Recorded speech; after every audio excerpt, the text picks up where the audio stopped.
I think this is a time to congratulate Toronto. You know, I moved to Toronto 10 years ago, and this kind of decision was unfathomable. I'd actually move Toronto higher up that list. I think of the 20, Toronto is in the top 5.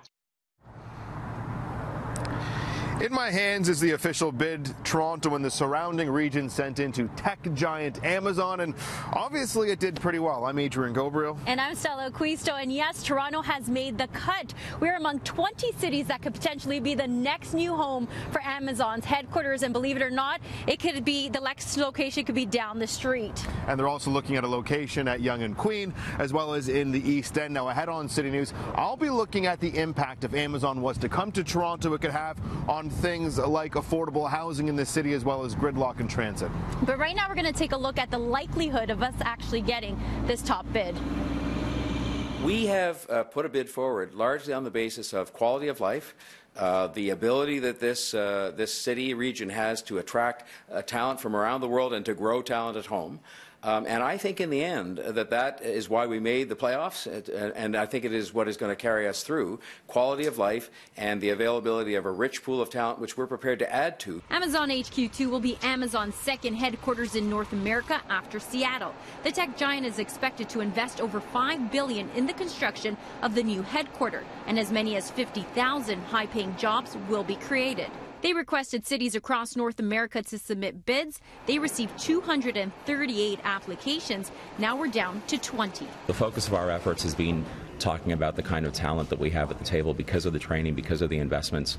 I'm sure there are other infrastructure components in this, but I know that from the very beginning we've stressed that that's the focus of what makes Ontario, what makes the GTHA particularly appealing for organizations or companies like Amazon, and I believe that's what we'll continue to stress. Now the question is, do we have a chance at making the final cut? I've learned, whether it's in sports or in politics or in business, it's unwise to make bets. I just know we've made the playoffs, and I'm thrilled about that. I'm thrilled that we're Canada's team now, and I'm proud that our city region is going to represent this country, and I think this country and this city have a lot going for them in terms of saying to Amazon, this is a great place to do business. So we'll regroup and find out what they want in the second round, and we'll do our very best. What's the likelihood that we'll actually get this?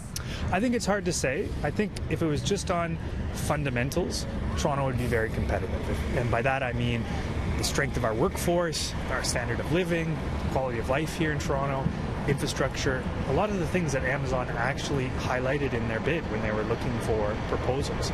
The kind of intangible parts that are hard to determine is how much do financial incentives come into play, and how about the U.S. political environment? Would Amazon actually set up a headquarters outside of the U.S. at this point in time? As for being the only Canadian city on the list, it's hard to know if that will play a role in the decision making. It's really in the mind of an enigmatic billionaire, Jeff Bezos, who's the CEO of Amazon, and he's been known to think in the long term. Setting up in Toronto with all our natural advantages and our ability to attract people internationally could be a strength, but at the same time there'd almost certainly be a backlash from the United States. Donald Trump has criticized Jeff Bezos already for different things that Amazon has done. So maybe, would Amazon be willing to weather that storm? I think is the question that only Jeff Bezos is going to be able to answer. Now, Amazon is being pretty tight-lipped when it comes to the next steps, but they do say they will be releasing more information later this year. Go ahead on City News, Stella. I'm also going to be looking at the impacts Amazon had in their current home city in Seattle, the impacts they had on the average salary, the median household income, and what that could mean for Toronto. 50,000 high-paying jobs, billions in investments. Whichever city Amazon decides to move its new world headquarters to, well, the deal sounds pretty rich, and it also sounds pretty sweet. Now, as we told you earlier on City News at 5 and 6, in large part thanks to this pitch right here, which was sent to Amazon. Toronto was on the short list as one of 20 potential cities for Amazon to move its new second world headquarters to. Though when you look at tech-rich cities and you peel back the layers, you find there are some warts. Look at Seattle, for example. That is the current home of Amazon. They've got some issues there. Now, stop me if you've heard these before. They've got issues like skyrocketing housing and gridlock, and a lot of people in that city are pointing the finger directly at the tech giant. And some experts I spoke with today say Toronto should be careful what they wish for. We do not have any redundancy for highways, freeways, or now even with the subway system. What we need is further improvement in the capacity of the systems. We don't have that kind of capacity in the system to accommodate large numbers. It just not necessarily is a concern about Amazon. It's a concern about any rapid development. If someone else comes in and say we're going to put 50,000 employees in downtown Toronto, we should be concerned. Now, these are the pages of the Global Toronto bid. It's a pretty detailed report right here. Now, I spoke with two people today who were part of this bid. One of them, Mayor John Tory. The other one is Richard Florida. He's a professor at U of T, and both of them agree when it comes to housing and housing prices, Toronto has a ways to go, especially if it wants to lure the likes of Amazon. Amazon's behavior in Seattle is a concern generally. I mean, they drove prices up. They are a big contributor to the housing affordability problem. It's the housing side where we have huge issues. And I think that could be, look, it tells us something. If we're going to be a global city, the place we really have to work in Toronto is on housing and housing affordability.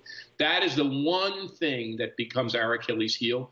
With Amazon and with other projects and with our own future, we've got to work on it. We have a big job to do there to make sure that we offer that affordable, range of housing for people that will make sure that people who come here to work in any kind of job, whether they're working for Amazon or anybody else, the people who are already here have an affordable place to live in a growing, dynamic, and expensive city. Well, we'd welcome Amazon coming here and we'd welcome those new jobs. We'd want to make sure, though, that the City of Toronto remains an affordable place for everybody else, as well as those people who work in Amazon. Another concern, the widening gap in wage inequality should Toronto win the bid. For example, the average salary in this city is $58,000. In Seattle, the home of Amazon, the average salary is nearly $30,000 more, with the average salary in tech-savvy San Fran at just over $100,000 Canadian. When it comes to income disparity in Seattle, it's not a pretty picture. 20% of households earn just $13,000 a year, while the top 5% earn roughly $423,000 a year. Some see this, though, as a unique opportunity for Toronto to set a new standard. But I will guess that a dozen to 15 of those places on that list have worse income and wage inequality than does Toronto.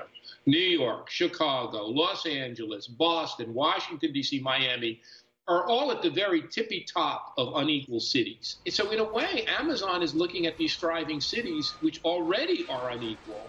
And I think Toronto needs to take a stand here and say we want to grow, we want technology, we want innovation, but we don't want the inequality and segregation and segmentation that comes with it. Now, big dollars like Amazon could bring to Toronto also stimulate an economy. We do get that. Now, one indication of Amazon's power, back in 2015, the average household income went above $80,000. They had a $10,000 increase in just 1 year. And as for the average computer programmer at Amazon, they make $150,000 a year.